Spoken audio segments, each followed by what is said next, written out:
Hey everyone, hope you're having a good day so far. Today's video is going to be a bit of a doozy, but it was one of the most fun days I've had in a long time, and I'm really excited to get to share it with you guys. So let's get straight into the action. Our story begins on Saturday, July 11th, 2026. On this day I didn't really have any plans because nothing cool was coming, but in the afternoon I decided to watch the Santa Fe Junction virtual railfan camera to see if anything cool was coming, and then this went by.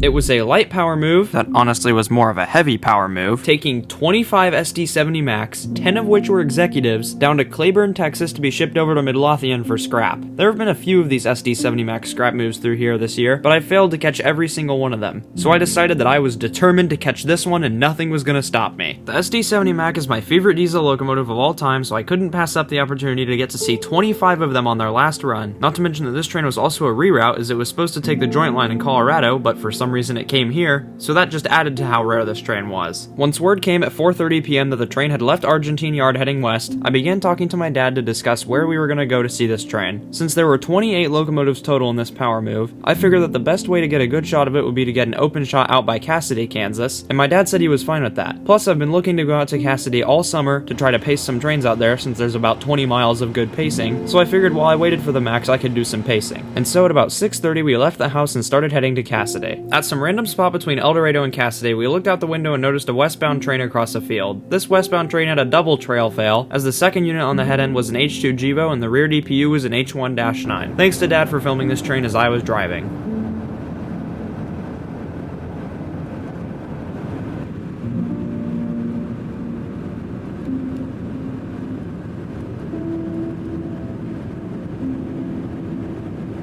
Once we got into Cassoday, I got off the highway and noticed that there was a train sitting in the siding with a Jeep trailing. As we were driving down the road that would take us to the siding, I noticed my friend CXMX posted at the crossing. Once I had parked, we decided to walk through the little grassy field on the north side of the tracks to figure out what this Jeep was. It ended up being BNSF 1501. Heh, that number brings back some memories. Which is one of the only GP28s left active on the BNSF roster. I never thought I'd get to see one of these in operation. Heck, I might have seen one before and I just don't know it because of how unique and obscure these things are, but here it was in all its glory. There wasn't a whole lot to do at Cassoday because this thing was stopped and not doing anything. Well, of course it's not doing anything, it's stopped. So CXMX and I decided to go west and find spots to wait for the max. He decided to go to his favorite curve shot between Cassoday and El Dorado, while I decided to just drive down the highway and scout out spots. However, I didn't get very far before something unusual happened. Truck is having... Oh, wait. So we're currently stopped because the truck was sad and had bad, or he was broken. This is where we are, whatever this means. I just wanted to point out how on the east side of the truck it smells like cow poop, and then on the west side of the truck it smells like brisket. So yeah, that's kind of weird, but we're gonna keep going.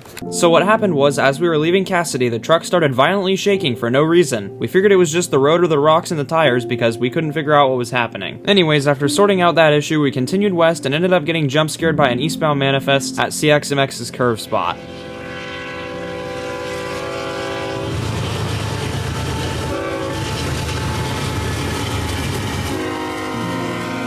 After catching that train, we continued west to look for a good spot, but we couldn't find any, so we turned around and went back east. As we were driving back east, we ran into a westbound intermodal.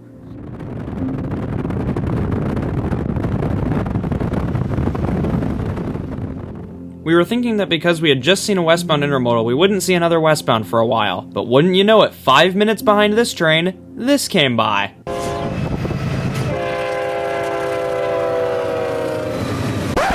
It was a westbound loaded dried distiller's grain train with a UP GEVO leading. My shot of it is absolutely terrible, but it didn't matter because it was the exact same UP GEVO I saw leading a bare table train a week ago. Maybe I'll show that train in a future video, maybe I won't, who knows. But anyways, we tried to pace this train, but we were going the exact same speed as it at 60 miles an hour. Grain trains were capped at 50 on the BNSF, so this was kinda weird. Eventually we had to just give up and catch the rear DPU.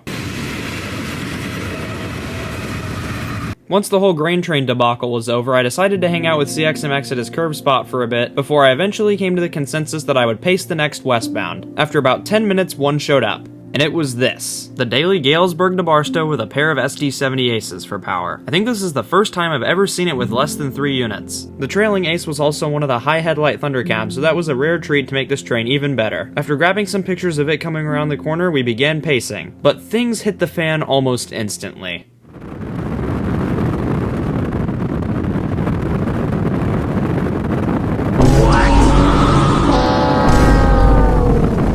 Yep, a random eastbound spawned in to block me from pacing the Thundercab. Truly despicable activities from this dispatcher. But after patiently waiting for the entire eastbound to pass, I would at least get 1 minute of good pacing.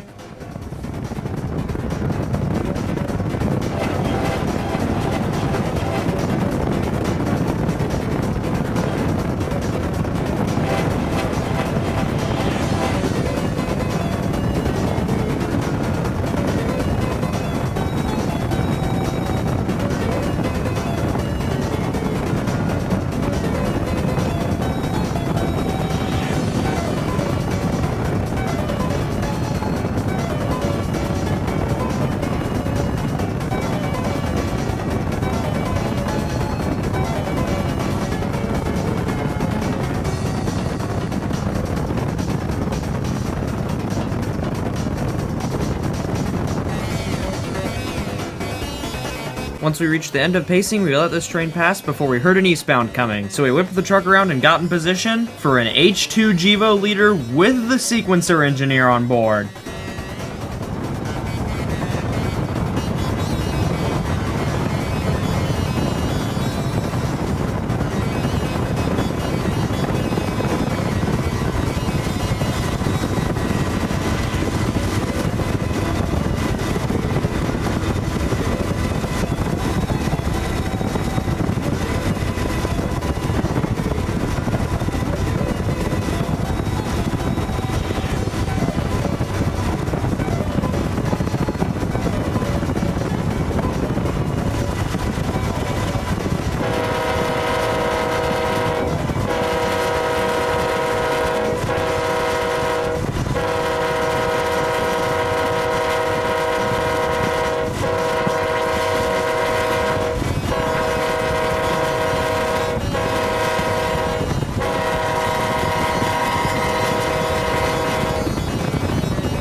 That was absolutely peak. Definitely one of my favorite pacing experiences of all time. By this point, it was past sunset, and we knew that if we were going to get well-lit shots of the Macs, we would need to move to the Augusta depot where crowds of foamers were already waiting for the Macs. And so, once the tail end of this Z train passed, we began heading west towards El Dorado.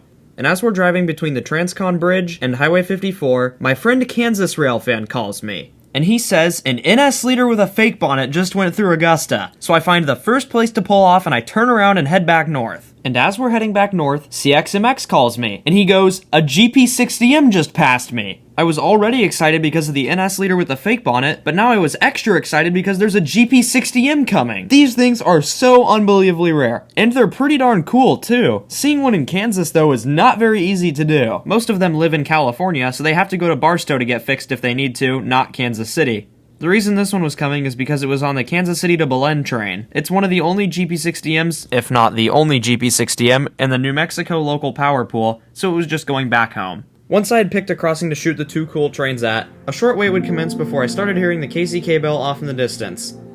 And it somehow also had the sequencer guy on board. I'm guessing this is the real sequencer guy's evil twin brother though, because the train that we paced definitely did the sequencer sequence of 8 crossing honks way better than this guy did. Anyways, here's the train.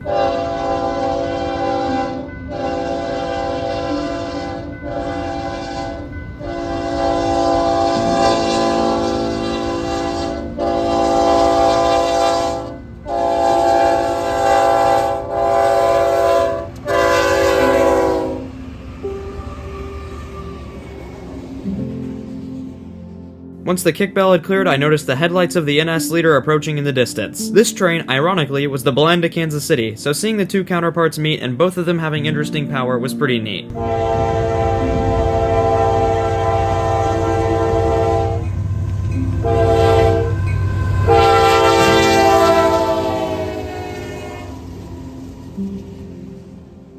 Once this train had cleared, we started heading to Augusta for the rest of the evening. Upon arriving at the depot, we would be greeted by Kansas Railfan, Wichita Railfanning, and WAMX 3829, who were all here for, you guessed it, the Macs. Soon after I arrived, my first train there would come by, that being a westbound vehicle train with 2 GEVOs. My camcorder also decided focusing wasn't fun anymore, so after this train went by, I put it in timeout for the rest of the night.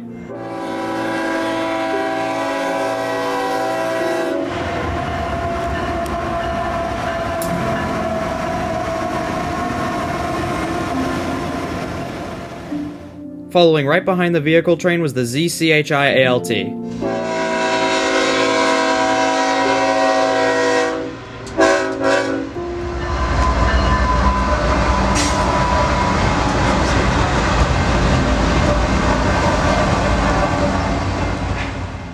Once that train had cleared, the ZLAC NYC flew past the depot with nothing special whatsoever.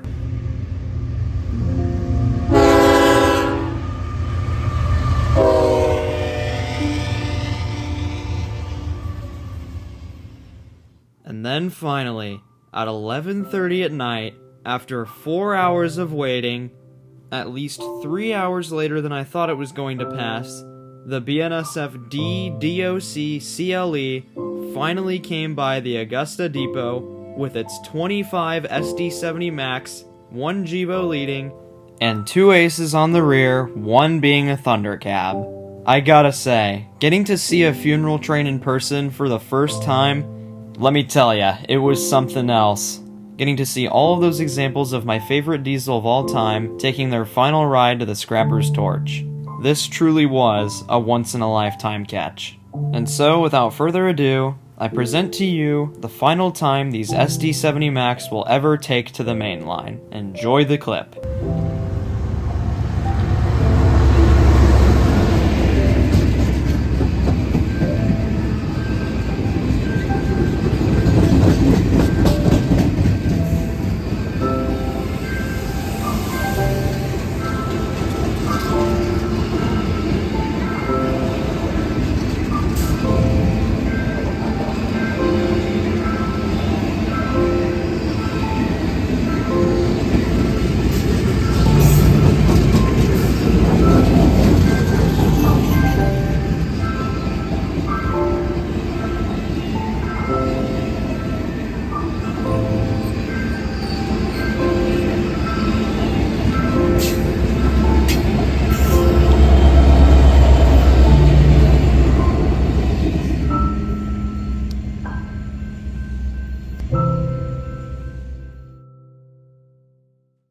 And just like that, it was all over. Boy, was this an insane train to catch. So glad I didn't miss this thing. I think my favorite Mac in the consist was the 9487 towards the back. It's toothpaste flavored. I call it that because it's super faded and looks goofy. And the reason it was my favorite unit on this train is because you don't really see the toothpaste Macs out and about because all of them are stored or going to get cut up actively, like this one here. I've seen a few before, but they were all in deadlines, so getting to see one out on the road, even if it's going to meet its demise, is still pretty cool. And with that, I'm gonna sign off. Thanks for watching, everyone, and I hope you enjoyed the story of this absolute foam fest of a day.